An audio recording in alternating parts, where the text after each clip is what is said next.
It's time for this week's episode of Brandon's Sports Talk.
Welcome back to Brandon Sports Talk. In today's episode, I have the privilege to interview the Athletes Unlimited's professional basketball player, Jessica Kuster. How are you doing today? I'm doing well. Thank you for having me. Can you talk about how you knew that you wanted to play professional basketball?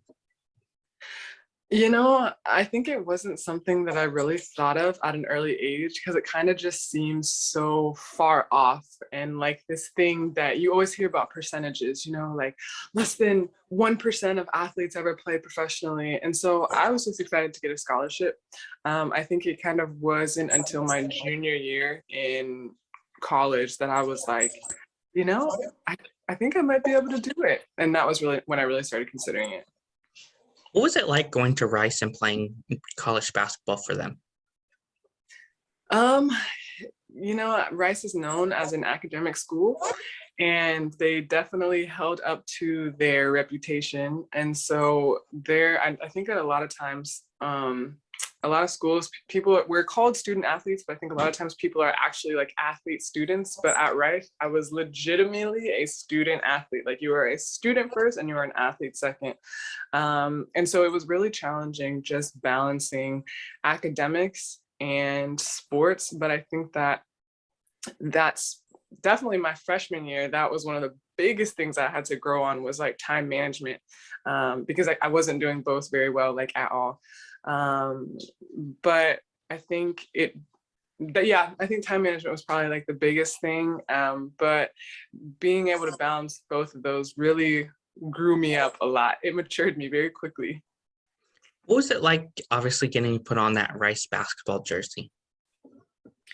It was awesome. It was really exciting.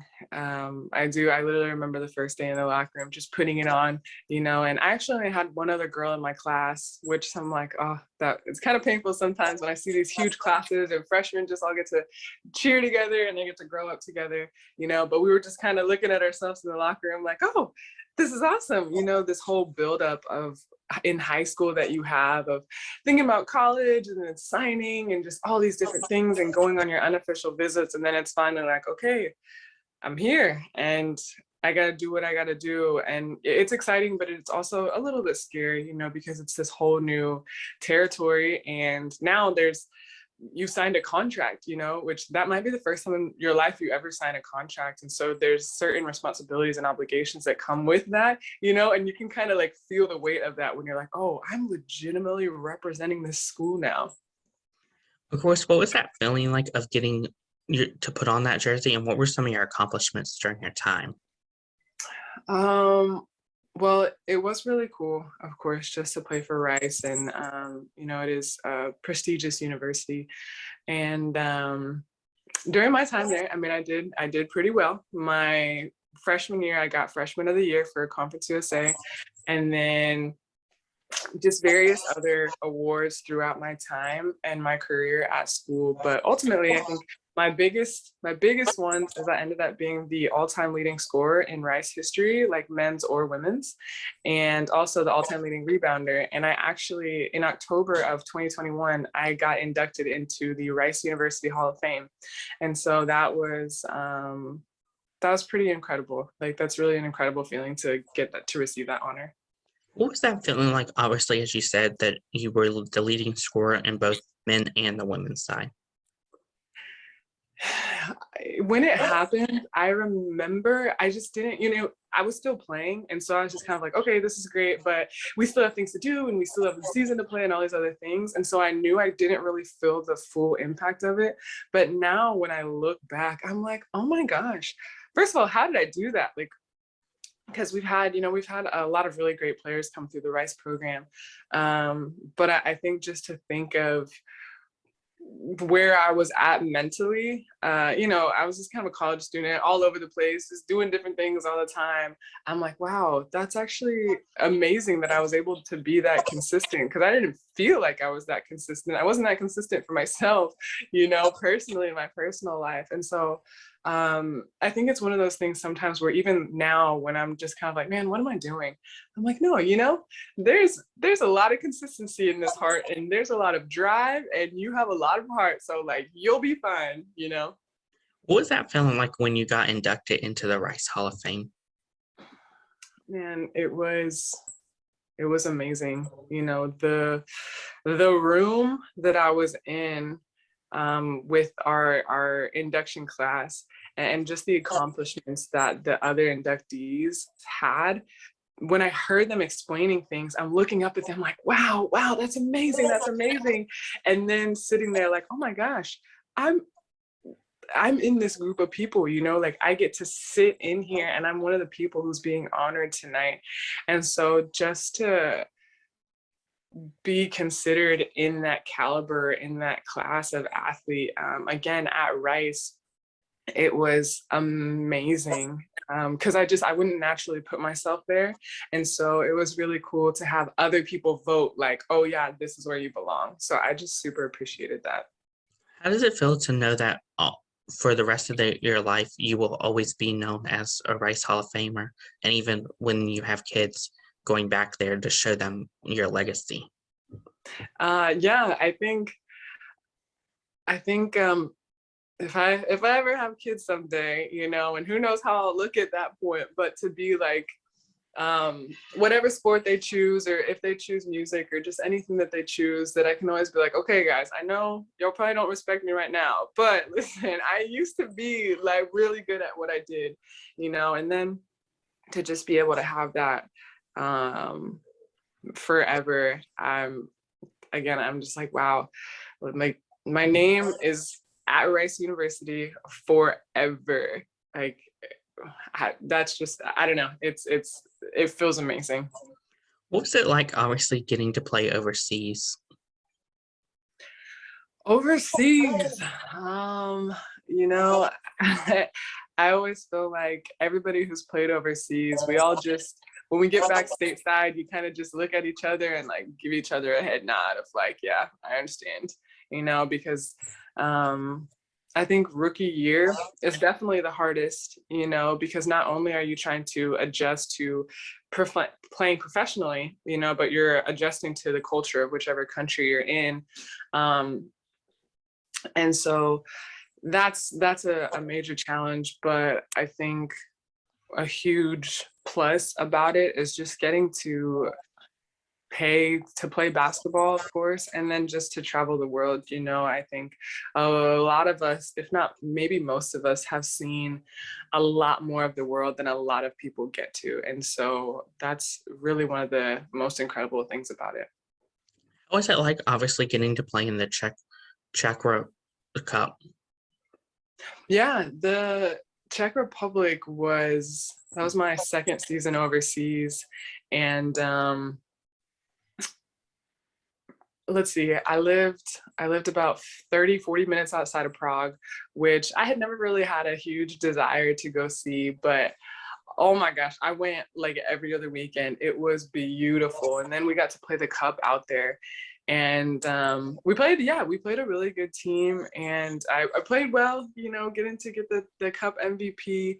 But that was my first time winning anything overseas, like winning a title of any kind overseas. And so it was kind of a big moment of like belief in myself as a professional, because that was I had been a forward or like a post player most of my time in school. And it wasn't until my senior year that my coach was like, hey, if you want to play professional, we're going to have to make you like a 3-4. You can't be a 4 anymore. And then once I went overseas, I'm so grateful for my agent. I told him, I was like, okay, I'm only going to sign with teams who will play me as a 3 because I can be more effective because I'm just a little bit small to be a professional 4. And so winning that MVP and the cup in the Czech Republic, for me, I think it was when I was finally like, yeah, I'm legitimately a professional 3 and I'm good at it. What was it like going to Hungary and getting to play professionally over there?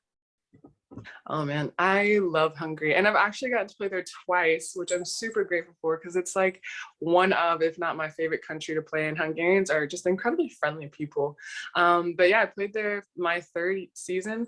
And then I actually just got back from there after Athletes Unlimited. I went back to Hungary to finish out playoffs with a team in Miskolc. And I love it. Hungarians are really friendly. Hungarian food is amazing. I think it's because it must be the paprika. I think I must just love paprika like that. I think that's it. And then Budapest is beautiful. I always say everything is so grand, and I feel like it's like if you could say it was a city that was built for like the gods, you know, of back in the day.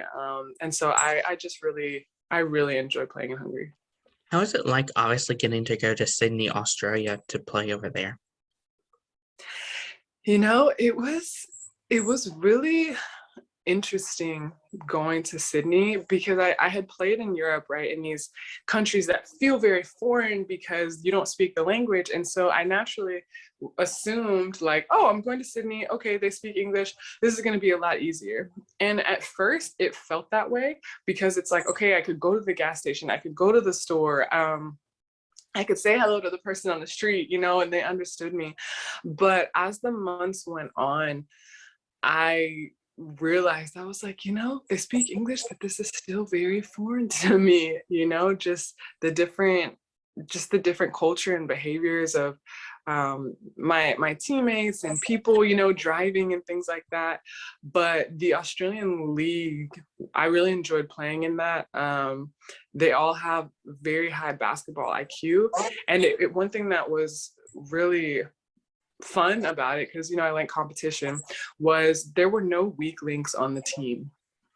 And what I mean by that is like everybody could do everything well. And so it was a lot more of like, you have to contain your man and we see what happens after that. Whereas a lot of other times, I think in different countries, sometimes it's like there's 1 or 2 people who it's kind of like, all right, we'll sag off of this person and we'll help off this person and and it was like, no, you could not do that in Australia at all. And so I was like, wow, this level of skill is amazing. And, you know, obviously it just makes you step up to the plate that much more. What was that feeling like of getting to put on those overseas jerseys and represent the countries that you played for? You know, I think getting to represent those countries and like the different cities that you're in, you feel a lot of responsibility. I think a lot of it is just coming in as the American. There's a lot of expectations, you know, and then you have fans who are writing you on Instagram and Facebook and just sharing how excited that they are to have you there. A lot of young kids as well. Like we have a lot of messages from young girls. And so you just want to be able to represent not only America in a good light, but also just what a professional athlete or what a professional basketball player should look like to these young kids, you know?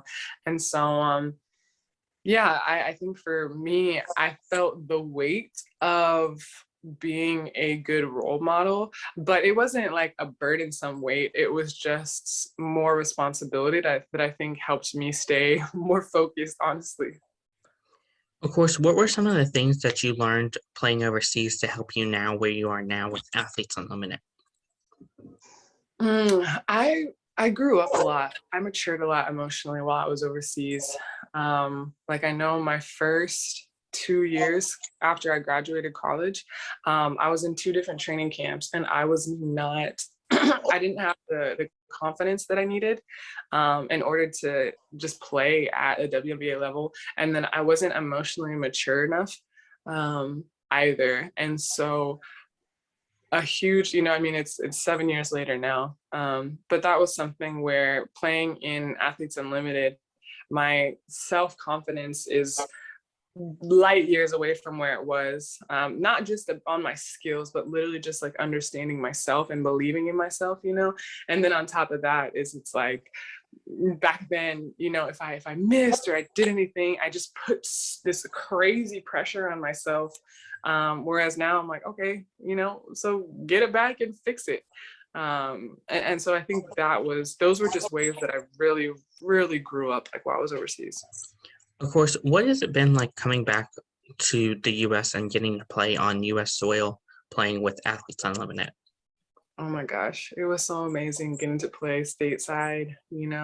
My family got to come out and see me play professionally, which they hadn't gotten to because usually when they were able to go overseas, it was during all of our like holiday time, right? Like they couldn't leave during non-holiday, I guess. And so yeah, my whole time over there they hadn't seen me play, and so it was just really great getting them out there to come see the games. And then on top of that, Americans just play different. And so I remember like the first 2 games, I was like, oh my gosh, this is the basketball I remember. I don't have to figure out like what's going on or the nuances of whatever country I'm in. Like, this is what I remember, and people's mentalities and the movements. And it was just like familiar and it was natural. And so I was just like, yes, even the drills that we would do in practice, I was like, yes, these are drills that I know. It's not these foreign drills I've never seen before. And so I was so happy to be back. What was the feeling like when you got to put on the Athletes Unlimited basketball jersey? Man, it was awesome. I think even just for it to be the inaugural season of Athletes Unlimited, which I think it's a league, it's going to take off. It's already taken off, but it was so cool. And just the different aspect, of course, of, we had 4 different jerseys and getting to just play with different girls each week. There was like a sense of camaraderie that where it's like, you can't be crazy to somebody this week because it might be your teammate next week, and so I just really enjoyed that. And then there's a lot of maneuvering and shifting around the leaderboard, and so trying to figure that all out. It was definitely a different style of play than we're used to, and it brought out different sides of people for sure. But it was really an honor to get to play in the first season. What was that adjustment like, obviously, as you said, getting to play with new people each week? Mm-hmm. I think it really tested people's flexibility for sure. Because you have different girls who are the head coaches each week, and they have different strategies and different plans, and so I feel like it really tested your basketball IQ. That was a huge one. And how quickly are you able to pick up on concepts, because especially by the end of it, we weren't even having, we were having 3 games a week, which most of us are used to 1, maybe 2 games a week when we're playing overseas. And so our bodies were just like shot. And so by the end of it, we weren't really having practices. It was really just sitting down and breaking down like, okay, this is what we're going to do. This person coming off screens, this person, get it in the post. And so it was all just in our heads. And so it was just really, and then it's like, okay, then the next game, it's a whole different game plan. And so it was, it was just a major challenge to basketball IQ, but it was fun being surrounded by so many other people who have a high basketball IQ, and you're all on the same page, like just talking basketball and just executing it. Like it was fun.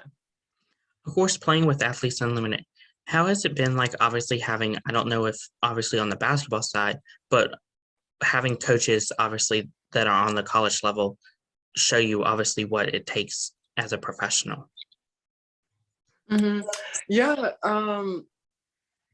it's nice. I think just having a different kind of having a different approach and getting to see the different things that different people bring to the table. Again, especially just I've been Americans and Europeans just see the game differently, and so getting to hear concepts that I'm familiar with and are probably more aligned with the way that I naturally understand the game, it was very refreshing.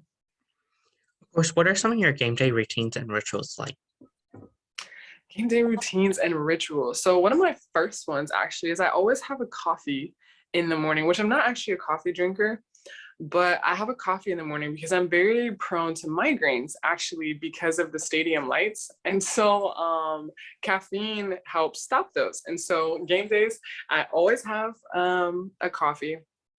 And then I will usually, I like to do some type of like a light activity. So if we have a shoot around that day, I'll do that.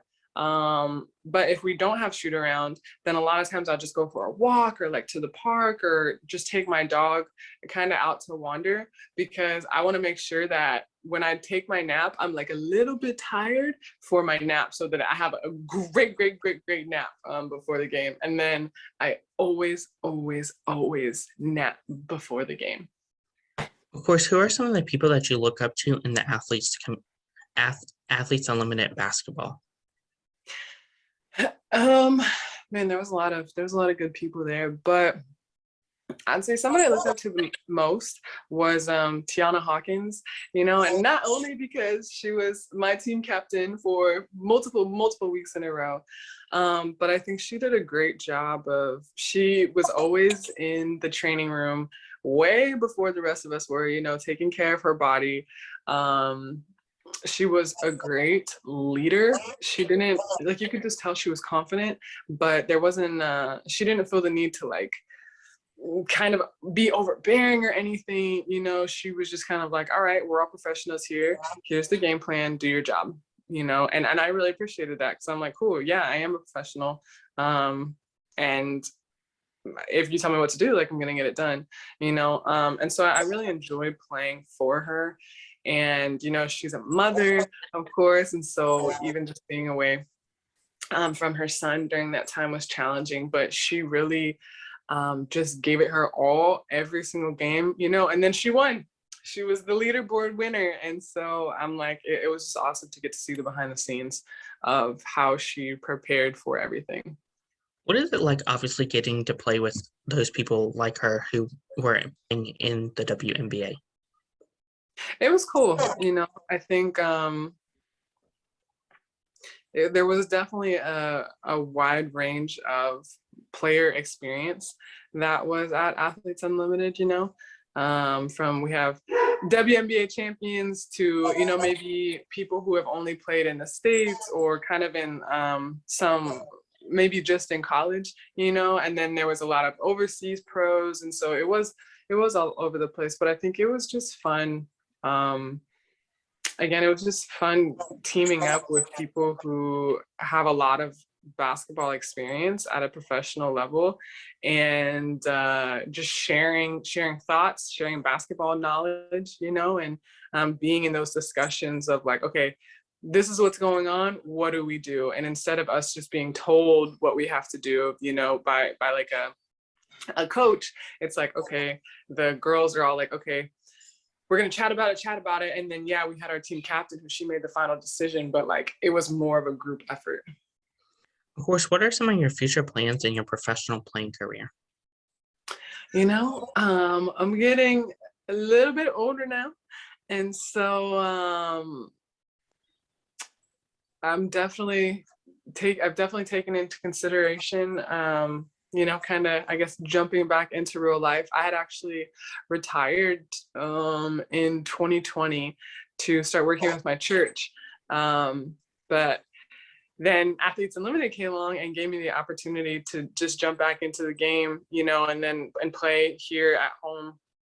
And then I got the opportunity to go play in Hungary. And so I'm like, oh my gosh, you know, it's like this tease of getting back into the game, because I'm like, all right, like I still got it. I can still go, you know.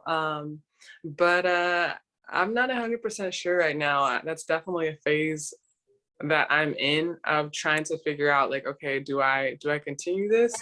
But I mean, I did stop for a reason, because it was like I did want to work with my church and be around all of those people. So I think that's probably the direction that I'll head, is where I'm like, I had retired and I came out of retirement, but this might be it for me. Of course, what advice would you give those future college basketball players looking to play basketball and go on to professional? Well, I think a lot of times it's, just work hard, keep working every day. But one of the things I would really say is, I would say, if you can get a mentor or just around people who have been where you want to be. Because I think that's something I didn't do as much. Was I had a lot of people who were like, we can get you here, we can get you here, we can get you here, to all these schools, but they had never gotten people there. They had never been there themselves. So at the end of the day, they didn't really know, A, what it took, or B, have the connections to help get me to those places. And so I would definitely say, like, if it comes to AAU, or just whatever club you're part of, if you want to play at a big school, get around a coach who has gotten players to big schools.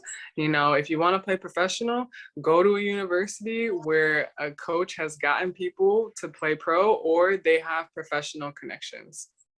What advice would you give future professional athletes looking to play in the WNBA or Athletes Unlimited, or even overseas?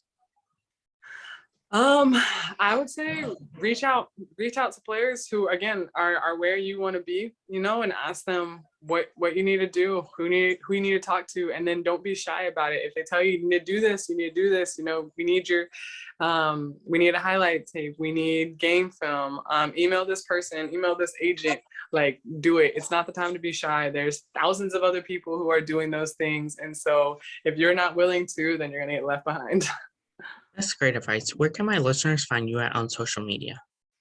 On social media, you can find me on Instagram. I'm at Kusta, Kusta, Kusta.